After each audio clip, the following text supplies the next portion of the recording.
Good evening and welcome to Newsnight. I'm Amritpal Singh. This is a show on which we tell you what happened around the world and in the country in the day just gone by. What are the headlines that we're tracking? But well, let me tell you that hectic parleys are right now going on at Glasgow at the COP26 UN Climate Change Conference. There are differences between parties, but they are trying to narrow their divergences. We are still await what the final outcome or the Glasgow conference or the Glasgow declaration would be. The world is waiting for that with bated breath. Still, those negotiations are going on. They've been extended one day. They've gone into Saturday and could go well into late night or early Sunday wee hours. We'll talk about that and other things that happened in the country. Well, in the country and in an ambush, a commanding officer of the Assam Rifles, a colonel of the Indian Army, along with his wife and a minor son, were killed in an ambush today. The Prime Minister has said the country will not forget the sacrifice. We'll talk about that and much more over the next 1 hour. But first up, the headlines we're tracking at this hour. UN climate negotiators go into overtime to save the 1.5 Celsius goal. Hectic parleys on to seek a deal. Fresh draft agreement retains unprecedented language on phasing out coal and fossil fuel subsidies. No unanimity on money right now or for adaptation. Developing countries seek more funds to tackle climate change.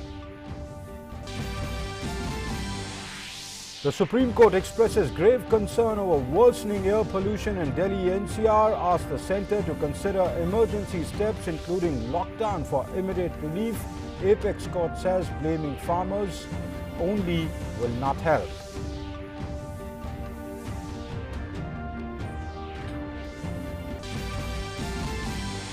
And after a rap for the knuckles from the Apex Court, the Delhi government wakes up, shuts down schools for a week. Government officials to work from home. The Delhi government nudges the private sector to follow suit.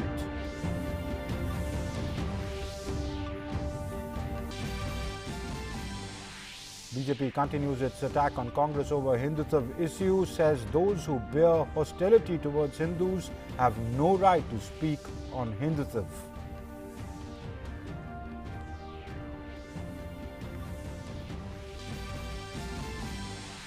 Terrorist attack on Assam Rifles commanding officer's convoy in Manipur. The CEO along with 2 of his family members and 4 soldiers martyred.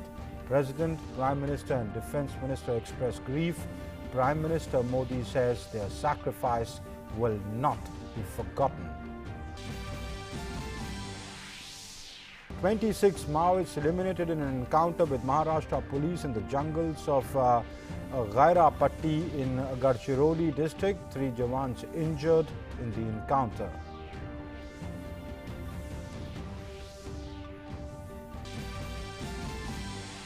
Union Home Minister Amit Shah presides over the first official language conclave outside capital Delhi.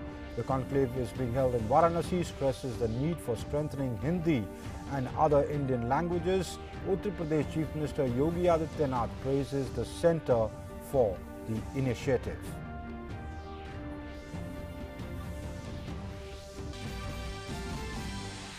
And after Tamil Nadu, rain fury now hits Kerala. Orange alert issued for many districts of Kerala. Rain and flooding killed 17 persons in Tamil Nadu in the past 5 days.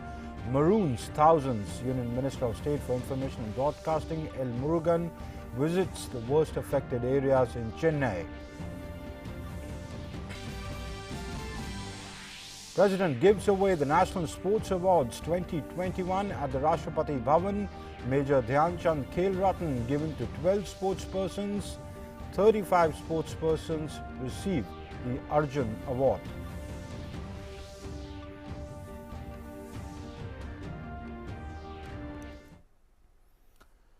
Well, on to our top story now. Negotiators took the climate talks at COP26 into an extra day on Saturday after 2 weeks long wrangling to try and hammer a deal to cap greenhouse gas emissions in line with holding global temperature rise to 1.5 degrees Celsius above pre-industrial levels. A fresh third draft was released on Saturday, which attempted to balance demands of climate-vulnerable nations, big industrial powers, and those whose consumption or export of fossil fuels are vital to their economic development. Even as hectic parleys were on to hammer a climate deal at Glasgow, a third draft of the outcome of COP26 climate summit was released on Saturday. The fresh draft retained key resolutions to pursue greenhouse gas emission cuts in line with holding global temperature rise to 1.5 degrees Celsius above pre-industrial levels. I think we're progressing and we're working hard. The third draft continued to single out fossil fuels, something no UN climate conference has yet succeeded in doing.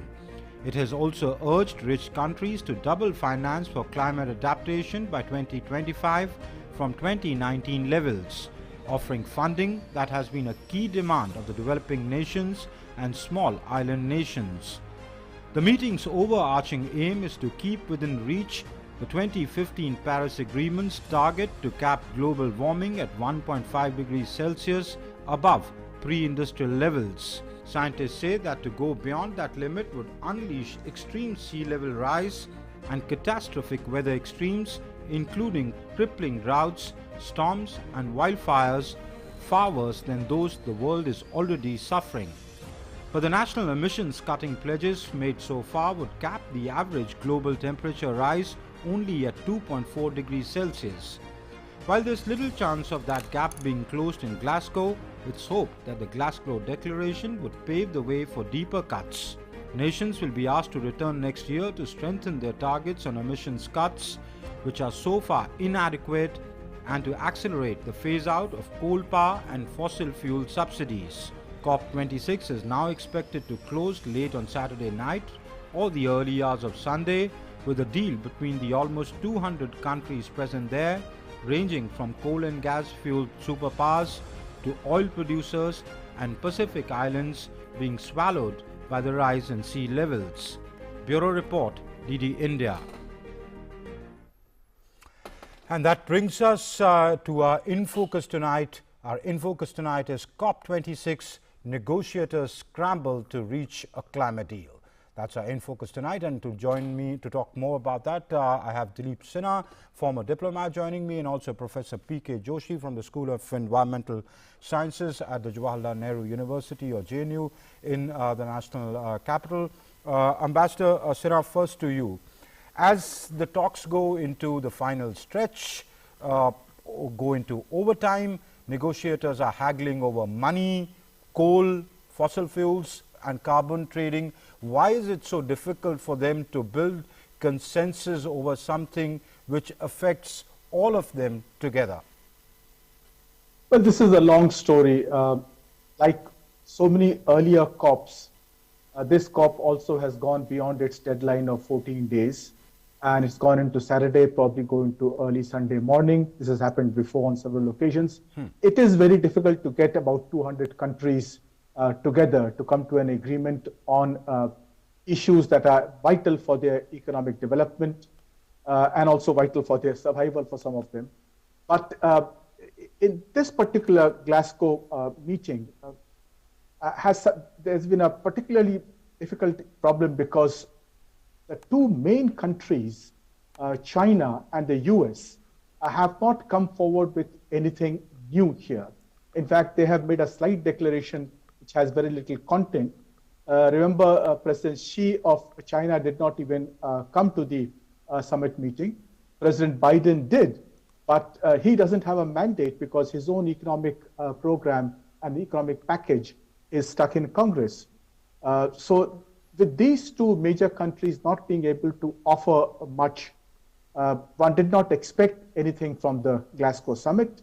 The summit got overshadowed by this new demand for loss and damage. It's been there earlier, but this time it became a very dominant demand of the countries impacted by climate change. Now that they are certain that there will be damage that cannot be avoided even by adaptation. So given these situations, as we saw just now, the Alok Sharma, the president of the COP, with his new draft, imploring delegates to accept it so that the repeat of what happened in Copenhagen when the draft was submitted to the plenary and rejected by some countries and therefore could not be adopted should not happen again. In fact, let me quote what Sharma has said. You know, what Alok Sharma says. He says, it is your moment of truth. And this moment of truth is for our planet, for our children and for our grandchildren. And you all know that the world is willing us to be bold and to be ambitious. Professor Joshi, why are the negotiators not being ambitious and bold? Well, good evening to all, and thanks for being me here. But, you know, when we look at these kind of multilateral, discussions, and especially when the outcome is an agreement or a declaration, which is a legal binding for any of the country. So there, making commitments is one, but putting it in black and white, those need to be followed. And these are actually tracked down by all the nations in the coming time frame. So that poses a different kind of challenge to all the nations, and specifically, as the developed countries, and specifically when we talk about US, there are much higher expectations from them, at least when it comes to, when providing the least a double amount of adaptation finance when that is being talked about. So they try to withdraw, and that was something very evident in this COP26. US actually didn't commit something very great, which can be taken forward for the coming years. And same was with the China and Russia. From the very beginning, they were out of the scene.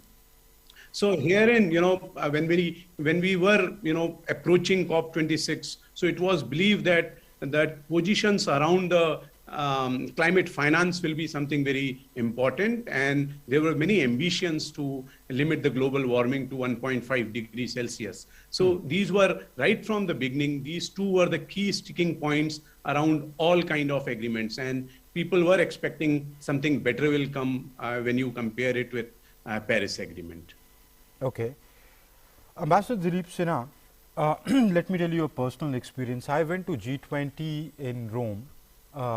And I was there also the issue of climate change was in focus. And while I was, reporting around there and talking to officials and journalists, so informally they would want to know, especially the journalists, that why is India, which is the third largest emitter after the US and China, not agreeing to cutting its emission targets.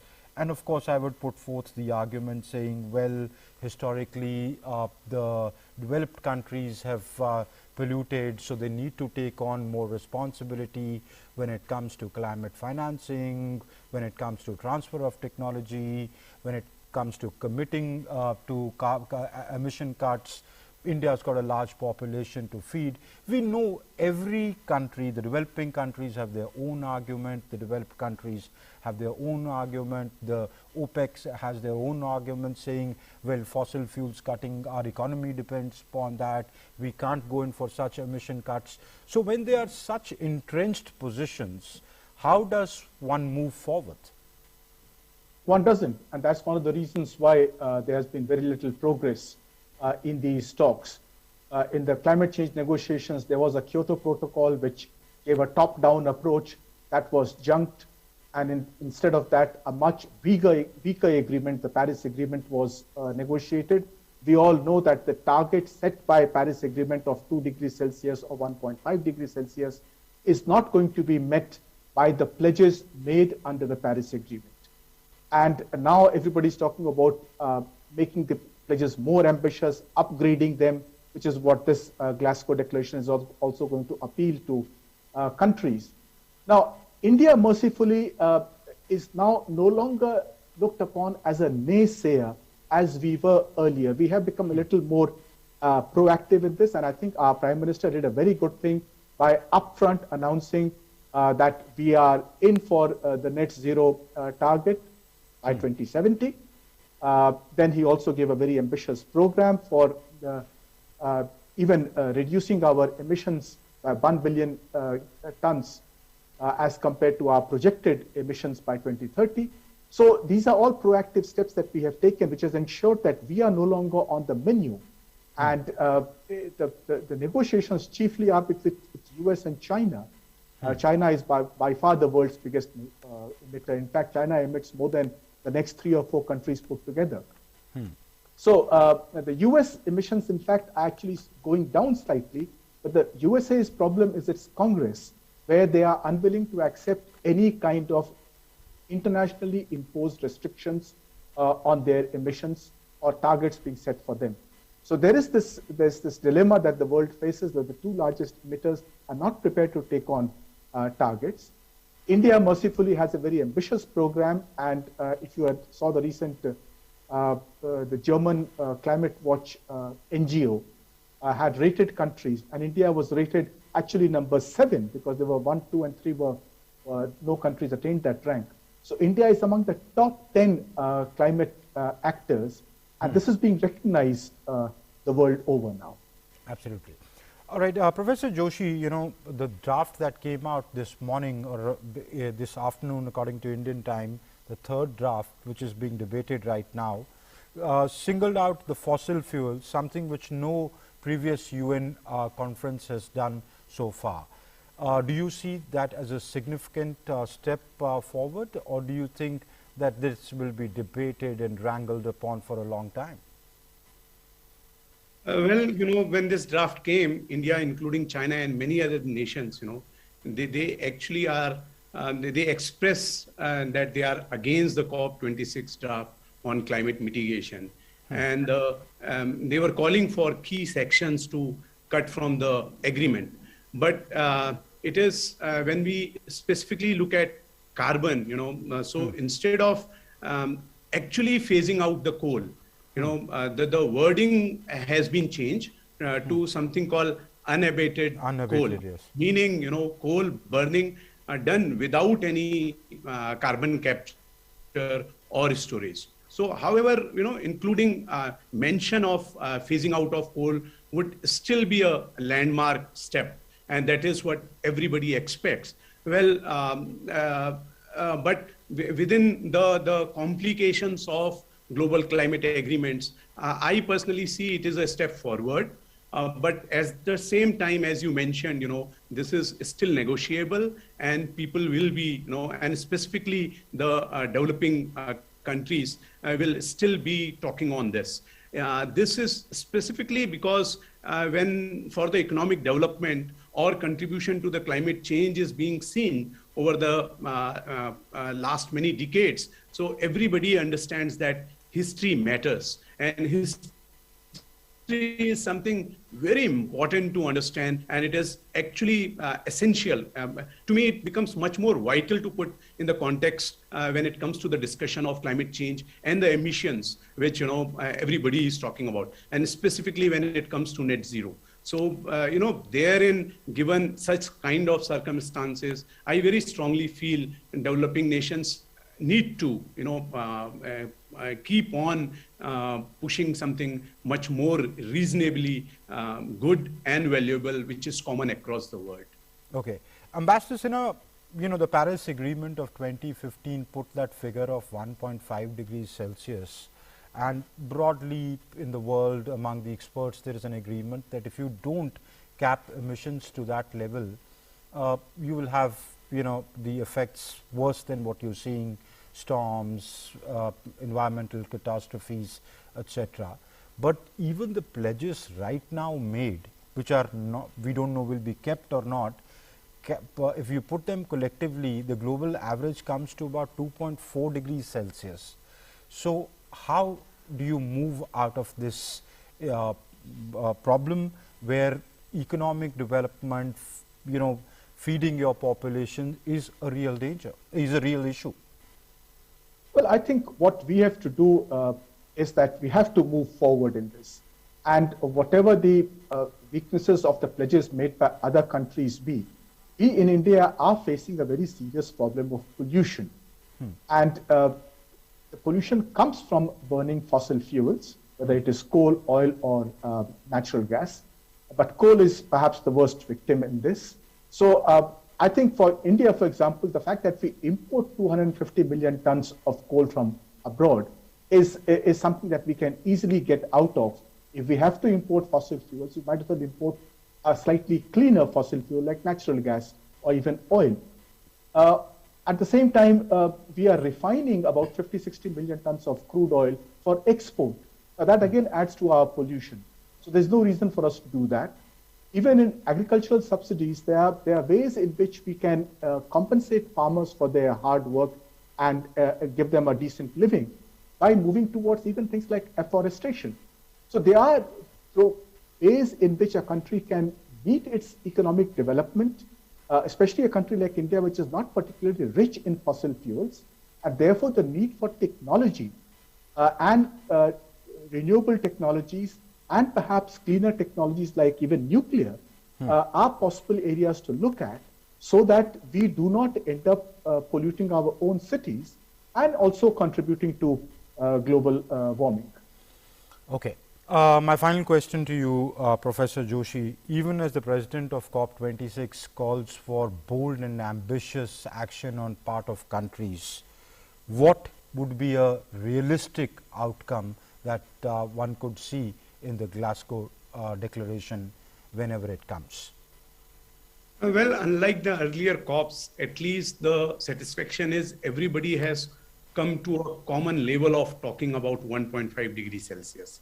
This is, I see, as one of a very concrete outcomes. In addition to this, we get to understand that year 2030 becomes something very crucial when you look at the pledges which were made by many of the countries, including India. When, world leaders have over the 100 countries, they have actually promised to stop many of the things like methane emission, deforestation by 2030. So these kind of things are something quite encouraging, which are a good outcome of COP26. In addition to this, I understand there are very shared financial controls, many financial organizations at the order of somewhere 400 or 450, which have agreed to back the technology, such as renewable energy or say financing away from the fossil fuels. So I feel these are some of the good bullets which have come out from COP26. All right. We leave it there. Ambassador Dilip Sinha, Professor P.K. Joshi, many thanks for joining us and sharing your insights with us this evening. Thank you. Thank you. And moving on, well, schools have been closed for a week starting Monday, and government offices in Delhi will work from home at least at 100% capacity.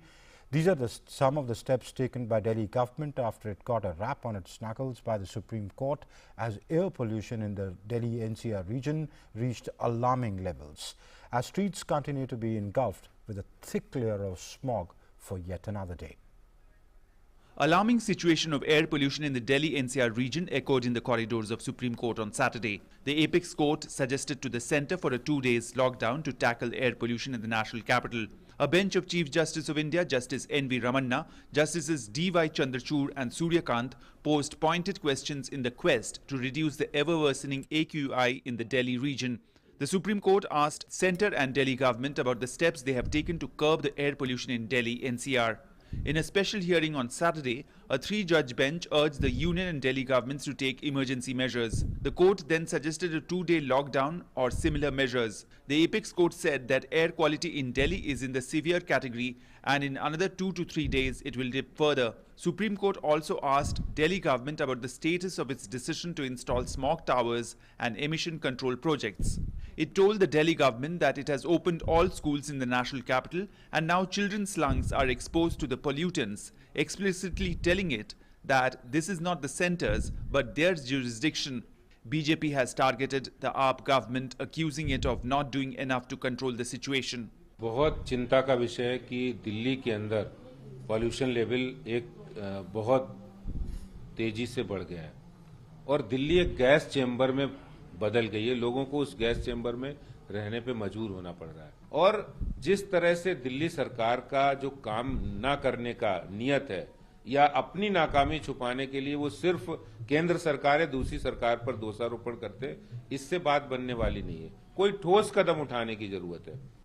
The Delhi government seems to have woken up from the slumber, and Chief Minister Arvind Kejriwal has called for an emergency meeting. The Delhi government took a series of steps to counter the pollution menace. It was decided that for a week from Monday onwards, schools will be physically closed. They will continue virtually. Construction activities not to be allowed between November 14th to 17th. Government offices will operate from home at 100% capacity for a week. Private offices to be issued an advisory to go for work from home option as much as possible. Further, about the suggestion in Supreme Court over complete lockdown in Delhi, the Delhi government has said that it is drafting a proposal which will be discussed with agencies and the centre. The Delhi government seems to have woken from the slumber, and Chief Minister Arvind Kejriwal has called for an emergency meeting. The national capital's air quality continues to be in severe category as the overall AQI stood at 473.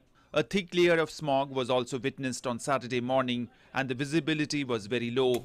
According to the Ministry of Earth Sciences Air Quality Monitor, System of Air Quality and Weather Forecasting and Research, Delhi, recorded this season's worst air pollution level as overall air quality index was 499 at 6 a.m., a notch shy of touching the 500 mark in the severe category. The effect is telling in the health centers and hospitals.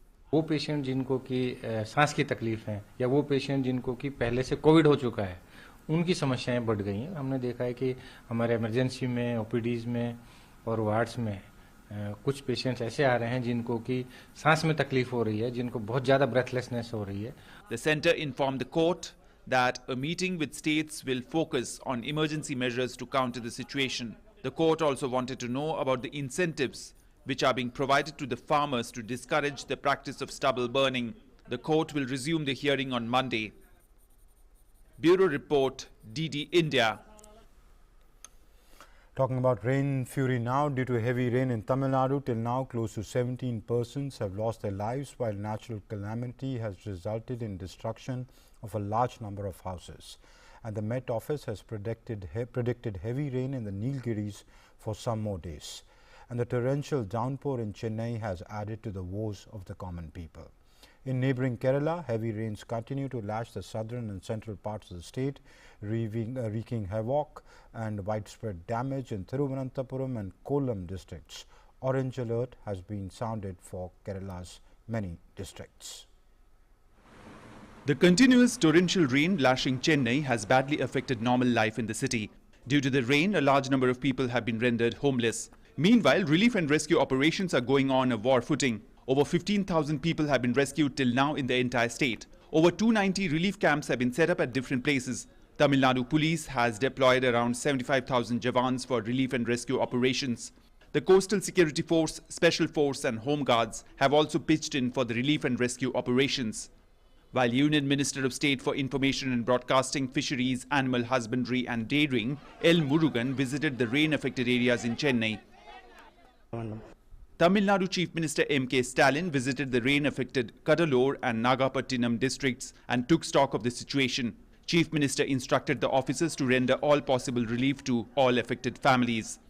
This is 7th day and there have been no drain at all. It is still there and we don't have power also for the last 7 days. We are getting the bad smell and lot of insects and snakes are roaming inside the house itself. All over the things, everything was washed out. Nothing was there. We have to rebuild everything again. The Met Office has advised fishermen not to venture into the sea. In next 24 hours, thunderstorm with a heavy to very heavy rain is likely to occur at scattered places over Kanyakumari and Tirunelveli districts. Heavy rain is also likely to occur at isolated places over Delta, Pudukkottai and Salem districts. Under the influence of low pressure formed over South Andaman Sea and neighbourhood, strong wind 40 to 50 kmph likely to prevail over Comorin, Gulf of Mannar, Southeast Arabian Sea, Lakshadweep, Maldives areas. Fishermen are advised not to venture into these areas for next 2 days. While after Tamil Nadu, now heavy rain looms large in Kerala. Due to heavy rain for several hours, rivers at many places are flowing above the danger mark. Due to the heavy downpour at several areas of Thiruvananthapuram, there has been flooding reported and people are facing severe problems.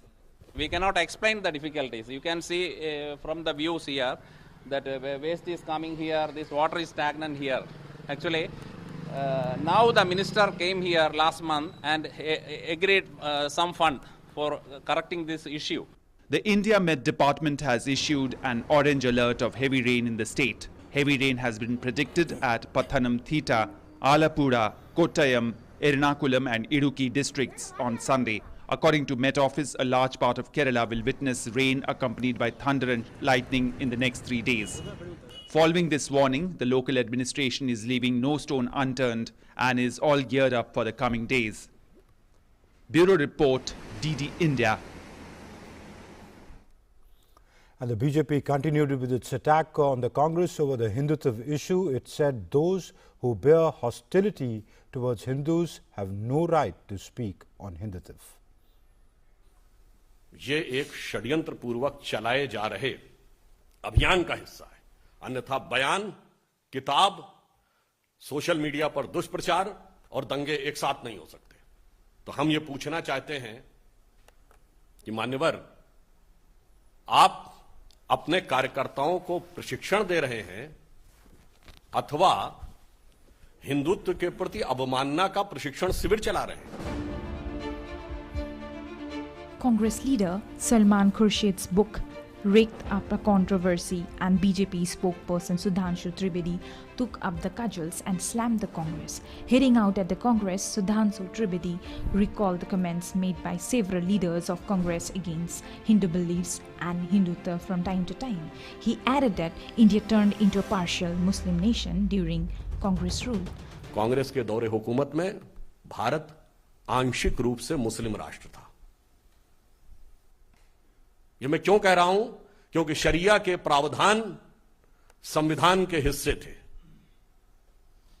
चाहे वो तलाक बिद्दत हो, चाहे वो महरम हो, चाहे वो हज सब्सिडी हो। और इतना ही नहीं, मैं क्यों कह रहा हूं? शरिया के प्रावधान को संविधान से ऊपर रखने के लिए सर्वोच्च न्यायालय के निर्णय को संसद में पलट दिया जाता था। यह तो मुस्लिम देशों में भी नहीं होता था कि सर्वोच्च न्यायालय के निर्णय पलट दिए जाएं। तो इसे आप क्या कहना चाहेंगे? यह आपके डीएनए में है। Sudhanshu Trivedi advised Congress leader Rahul Gandhi not to preach history. He said that Rahul Gandhi should at least read Gandhi Tilak, if not Hindu holy texts.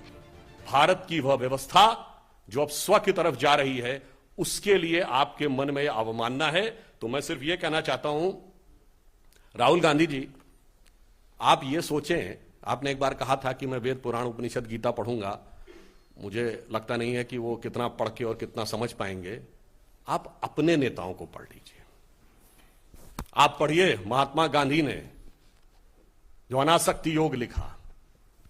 आपने तो गीता की आलोचना की थी जब प्रधानमंत्री जी ने सबसे पहले 2014 में गीता प्रेजेंट की थी। आप पढ़िए लोकमान्य तिलक का कर्म योग शास्त्र, गीता रहस्य। आप पढ़िए संपूर्णानंद का आर्यों का आदिदेश। It is pertinent to note that former Union Minister and senior Congress leader Salman Khurshid in his new book has compared Hindutva to terror organizations like ISIS and Boko Haram. Salman Khurshid's new book is shrouded in controversy. This controversial book release is witnessing nationwide protest, and a case has also been lodged against Salman Khurshid. Rahul Gandhi's statement further added fuel to fire, and entire issue erupted in a political slugfest. In the midst of the controversy generated by the book, questions are being raised on the Gandhi family that whether they agree to the comments made by Congress leaders with regard to Hindutva from time to time. With Shailendra Mishra, Bureau Report, Delhi, India. During a visit to Uttar Pradesh, Union Home Minister gifted a big gift to Azamgarh in the form of a university. Spread across nearly 50-acre area, the university will be known by the name of Maharaja Sohaildev University. On this occasion, Amit Shah said that Azamgarh, which was earlier notorious for harboring terrorists, is now getting transformed with a university coming up. And this is the beginning of the transformation. मैं योगी आदित्यनाथ जी का धन्यवाद करना चाहता हूं कि जिस आजमगढ़ को दुनिया भर के अंदर सपा के शासन के अंदर कट्टरवादी सोच और आतंकवाद की पनाहगाह के रूप में जाना जाता था, उसी भूमि पर आज मां सरस्वती का धाम बनाने का काम उन्होंने। Lauding the Yogi government of Uttar Pradesh, Amit Shah said that Uttar Pradesh has climbed up in becoming the country's second biggest economy, and the patriarchal nepotism, casteism and appeasement politics has now been laid to rest. 2017 के पूर्व प्रदेश का GDP 10,90,000 crore था, आज 21,31,000 करोड़ करने का काम। बेरोजगारी का दर 70.5% था, कम करते करते करते 4.1% पर रहा है। मेडिकल कॉलेज 10 थे, आज 40 है। मेडिकल कॉलेज सीटें 1200 थी, आज 3800 है। मित्रों, ढेर सारा किसानों का अनाज, धान खरीदने का काम भारतीय जनता पार्टी की योगी सरकार ने किया है। उत्तर प्रदेश के अंदर प्रधानमंत्री नरेंद्र मोदी जी के नेतृत्व में हमारे लोकप्रिय मुख्यमंत्री योगी आदित्यनाथ जी ने ढेर सारा परिवर्तन किया है। यहां पर पहले जातिवाद, परिवारवाद और तुष्टीकरण का राज चलता था, सबको न्याय नहीं मिलता था। आज योगी जी ने यहां पर जातिवाद, परिवारवाद और तुष्टीकरण पर पूर्ण विराम करने का काम कर दिया। And earlier on his arrival in Basti in Uttar Pradesh, the Union Home Minister launched the Khel Mahakumbh program. Addressing the Khel Mahakumbh, Amit Shah wholeheartedly praised Chief Minister Yogi Adityanath for taking action against mafia and ridding the state of rights. A convoy of a commanding officer of the Assam Rifles unit was ambushed by terrorists in the Singhat subdivision of Manipur's Chura Chandpur district on Saturday. Terrorists first carried out an IED blast to ambush the convoy of 46 Assam Rifles commanding officer Colonel Viplav Tripathi, who was travelling with his minor son and wife, and then fired upon these vehicles. The officer was returning from his forward company base to his battalion headquarters. Army officials and family members of the officer, along with the QRT or the Quick Reaction Team, were in the convoy. Colonel Tripathi, the commanding officer of 46 Assam Rifles, his wife and an 8-year-old child of his died in the attack by the insurgents. Chief Minister of Manipur, Biren Singh, visited the injured in the hospital and condemned the dastardly attack. It is very unfortunate, and I strongly condemn this type of cowardly act. He was traveling along with his family, the Assam Rifles. So this type of act is strongly condemned, and mass combing operation along with the paramilitary forces and the police commandos has started in the area to nab the culprit, and justice will be delivered, will definitely be done. And the Prime Minister strongly condemned the attack. The Prime Minister has said that I strongly condemn the attack on Assam Rifles convoy in Manipur. I pay homage to those soldiers and family members who have been martyred today. Their sacrifice will never be forgotten. My thoughts are with the bereaved families in this hour of sadness. And in Gadchiroli in Maharashtra, security forces have claimed that they have killed at least 26 Maoists in a fierce encounter in the Gyarapati Kodgul forest in Gadchiroli district on Saturday. 3 policemen were injured in the encounter. 26 bodies have been recovered by the police. The encounter started around 6 a.m. this morning and ended by 4 p.m. The 26 Maoist casualties. Saturday's encounter is the second biggest in Gadchiroli's history. And now let's bring to you how COVID-19 pandemic is resulting in lockdowns and rising cases in Europe and Australia.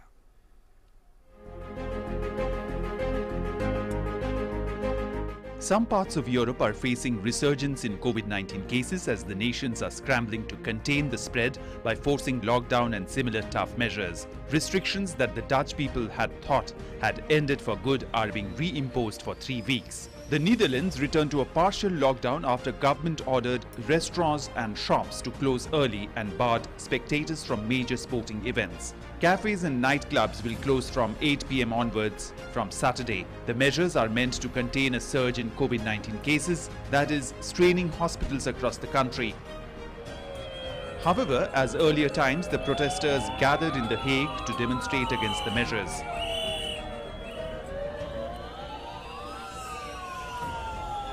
In Germany, the number of confirmed coronavirus cases increased by 48,640, a day after the country saw more than 50,000 new cases in a single day. For the first time since the beginning of the pandemic in 2020, Germany has already had to relocate some patients from regions with overburdened hospitals. Neighbouring France is staring at the start of the 5th wave of the COVID-19 pandemic. French health minister said that the circulation of the virus was accelerating and warned that COVID-19 infection rates are climbing again. France has mandated earlier this week that those aged 65 and above in the country need to show proof of a COVID-19 booster jab to be able to visit restaurants, attend cultural events and take intercity trains. Russia reported 1,235 coronavirus-related deaths in the last 24 hours, close to a record one-day toll reported earlier this week, amid a nationwide surge in cases. Russia has been experiencing a sharp increase in the number of daily infections from mid-September to the end of October. Moving to Australia, where several thousand people rallied in Melbourne against new vaccination mandates on Saturday. In Australia, nationwide vaccinations are voluntary, but states and territories have mandated vaccinations for many occupations and barred the unvaccinated from activities such as dining out and concerts.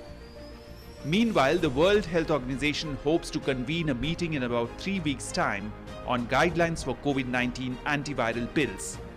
We, at this point, have not convened our guideline development group panel, which is the expert panel that helps us write the guidelines. So at this moment, we are processing the totality of the evidence, meaning taking in the trial data, doing a meta-analysis and grading the data to present to the guideline development group that then will help us draft and write our guidelines. But we hope in about 3 weeks that we'll have a GDG meeting, because we still need to carefully look at that evidence to write the guideline.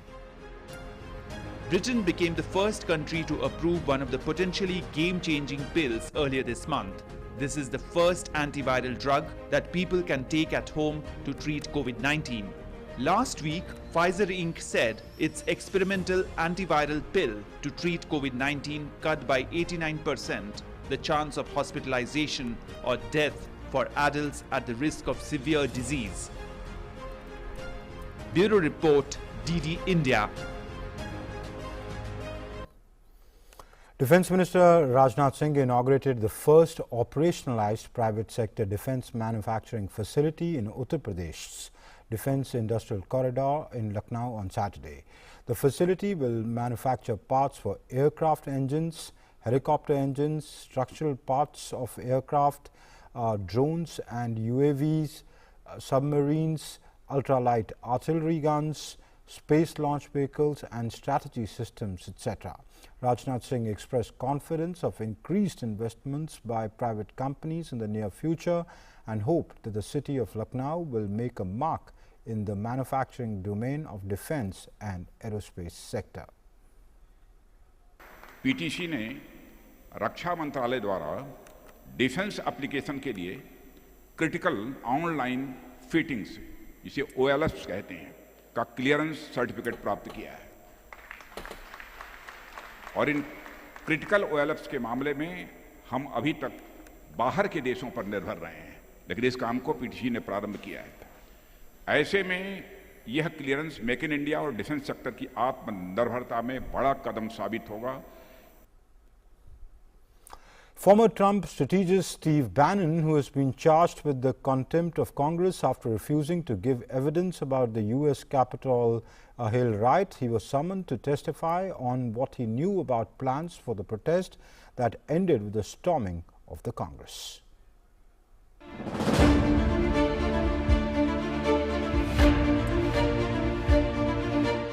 Stephen Bannon, a longtime advisor to former US President Donald Trump, has been criminally charged for failing to comply with a subpoena issued by a House of Representatives committee investigating the 6th January attack on the Capitol, the Justice Department said on Friday. Subpoena is a written order to attend a court of law to give evidence. Bannon has refused to comply with subpoenas, seeking documents in his testimony, citing Trump's insistence, already rejected by one judge, that his communications are protected by the legal doctrine of executive privilege. 67-year-old Bannon was charged with one count of contempt of Congress, involving his refusal to appear for a deposition and another involving his refusal to produce documents. Contempt of Congress is a misdemeanor punishable by up to 1 year in jail and a maximum fine of $1 lakh.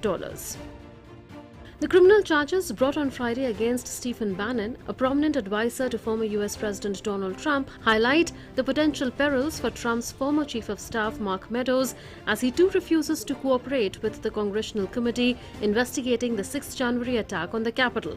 The indictment of Bannon was announced just hours after Meadows too refused to appear for a deposition before the committee and hand over documents as requested, himself risking being found in contempt of the US Congress. Bureau Report, DD India. US President Joe Biden will hold a virtual summit on Tuesday morning. That's Indian time, Tuesday morning, the Chinese Foreign Ministry said on Saturday. The White House had said on Friday that the two would hold a virtual meeting on Monday night US time to discuss ways to responsibly manage bilateral competition and to work together where their interests align. US President Joe Biden will hold a virtual meeting with Chinese leader Xi Jinping on Monday, the White House said. The talks, Washington hopes, will create some stability amid increased tensions between the world's two largest economies. The virtual meeting between US President Joe Biden and Chinese leader Xi Jinping is expected to mark the most expensive talks between the two leaders to date. Washington and Beijing have been sparring on issues from China expanding nuclear arsenal to Taiwan's rule to the origins of the COVID-19 pandemic. US officials believe direct engagement with Xi is the best way to prevent ties between the world's two biggest economies from spiraling towards conflict. According to White House officials, there will be a broad range of topics that will be discussed, and the US president is certainly not going to hold back on areas where he has concern. But Beijing is likely to avoid heated confrontation as Xi faces the crucial year ahead. He's looking to secure an unprecedented third term as president, and Beijing is set to host the Winter Olympics. The US-China meeting will come after Biden signs a $1 trillion bipartisan infrastructure deal on Monday, a bill that his administration believes will position the United States to outcompete China. Bureau Report, DD India. The European Union is facing an increase of migrants, many from the Middle East countries, and that via the route of Belarus. The European Union has accused Minsk of creating a crisis, a hybrid attack on the EU by distributing Belarusian visas in the Middle East and flying migrants and pushing them to cross the border illegally. The Polish border guard said over 17,000 illegal attempts to cross the border were made in October alone, and which is more than double the number in September. Thousands are still camping near the Belarus border with Poland. Poland has refused additional support, arguing it has a sufficiently large border force of its own to do the job. We see that there is right now a tension at the border. I don't see in short term that this risk of huge groups of migrants would disappear. I see that, and we can see from our risk analysis that all the factors that triggered this crisis are still in place, and that things are not moving or things are not de-escalated. So we are not in a de-escalation phase.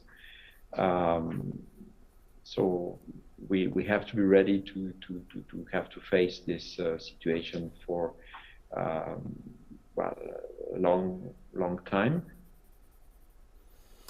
US President Joe Biden will appoint a coordinator next week to oversee spending under the $1 trillion infrastructure bill. Biden said he would sign the infrastructure measure on Monday at a bipartisan ceremony and expressed confidence that it would improve U.S. competitiveness versus China and other countries. Biden had named former long-term economic advisor Gene Sperling to oversee implementation of the $1.9 trillion COVID-19 relief package and named Jeff Zients, a former Obama official, to head his administration's overall COVID-19 response. Libyan Prime Minister Abdul Hamid al-Dabehi said on Friday that he would hand over power if the electoral processes take place in a consensual and fair manner. He was speaking at a news conference in Paris. He emphasized urgent changes during the meeting to electoral rules that rival Libyan political bodies are tussling over.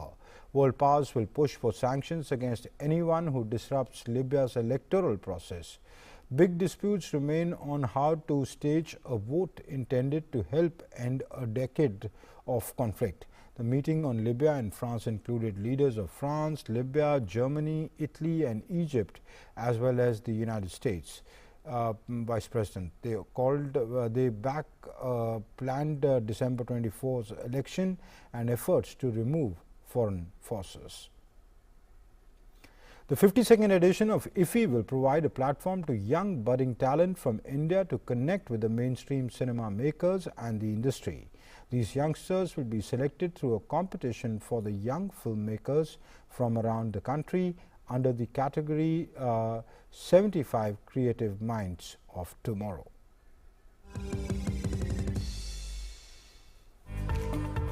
India's biggest and Asia's oldest festival, IFFI, not only showcases India's rich storytelling traditions, but also provides a platform to young filmmakers, distributors and other film enthusiasts to interact and exchange cultural expressions. With an endeavor to encourage and recognize young creative minds and budding talent in the country, the International Film Festival of India invited applications from young filmmakers across the country. 75 creative minds will be selected by a committee comprising eminent film personalities to attend the 52nd International Film Festival. Applicants should have showcased their skills in at least 2 short films in feature and non-feature modes in one of the following categories: direction, editing, cinematography, sound recording, acting, playback singing, production design, script writing. The applicant should be an Indian national, not above 35 years of age. The films may be in their original language, but must be subtitled in English. The films accredited to the candidate shall not be older than 3 years as of 1/10/2021. The selection committee will comprise eminent film personalities and jury members. The committee will shortlist 150 applicants from all the entries received and then select the finest 75 creative minds of tomorrow from them. The decision of the committee shall be final and binding, and no appeal or correspondence regarding their decision shall be entertained. The selected 75 creative minds of tomorrow will be invited to attend the 52nd International Film Festival of India, Goa 2021, with an access to all the master classes, in-conversation sessions, along with other activities.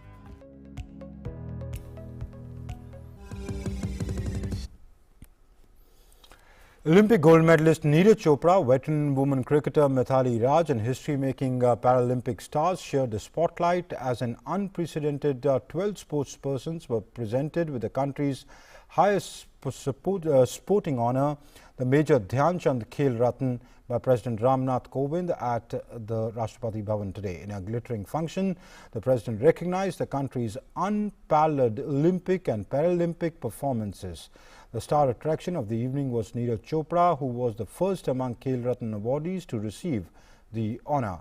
Besides the 23-year-old star, other recipients of the Khel Ratna were Olympic bronze winning Indian men hockey team captain Manpreet Singh, veteran goalkeeper P.R. Srijesh, Olympic silver medalist wrestler Ravi Dhaya, Olympic bronze winning boxer Lavlina Borgohain, and veteran lady cricketer Mithali Raj. Sunil Shetty became the first footballer to be bestowed upon with the award. Paralympic gold winners Avani Lakhera, Sumit Antil, Pramod Bhagat, Krishna Nagar, Manish Narwal were also conferred with the Khel Ratna.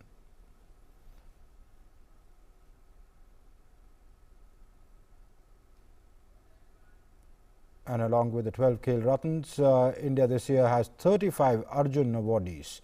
The long list this year was a result of a historic medal hauls at the Olympics and Paralympics. Indian opening batsman Shikhar Dhawan, Tokyo 2020 Paralympics silver medalist Bhavina Patel, and para shuttler and Noida district magistrate Suhas Yathiraj were among the others who received the prestigious Arjun award. Arpinder Singh was the first among the Arjun awardees to receive the honour, followed by Simranjit Kaur. All the Indian men's hockey team members who won the historic bronze medal in Tokyo 2020 Olympics, whereas Suhas Yathiraj, Singraj Adana, Bhavina Patel, Harvinder Singh and Sharad Kumar are the other athletes who were conferred with the prestigious award. An Indian athletics coach T.P. Ausaf and former Indian women's hockey captain Preetam Sewach were among the 10 coaches who received the Dronacharya Award.